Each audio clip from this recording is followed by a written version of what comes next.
చెంప చెల్లుమనిపించాలి. అసలు ఆ వరద ఎందుకు వస్తుంది? ఈరోజు ముఖ్యమంత్రిగా పోయావు, నాకు ముఖ్యమంత్రి ఇస్తేనే శాసనసభకు వస్తానంటే దానికి అర్థం ఉందా? శాసనసభకి రావాలని చాలా మంది ఎమ్మెల్యేలు పోటీ చేశారు, ప్రజా తీర్పులో ఓడిపోయారు. నేను శాసనసభకు వస్తానని పట్టుపడితే అసహించుకుంటారా లేదా? నీ వాదనకే అర్థం లేదు. ప్రజాస్వామ్య వ్యవస్థలో నువ్వు చేసినటువంటి ఈ వాదన ప్రతి ఒక్కరూ అసహించుకుంటున్నారు. ఈరోజు నీకు ఒక శాసనసభ్యుడిగా నీకు అవకాశం వచ్చింది, నువ్వు రా.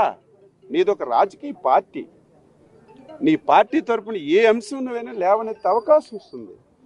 ఈరోజు మేము మీ అందరూ సజీవ సాక్షులు, 22 మంది ఎమ్మెల్యేలు ఉన్నాం.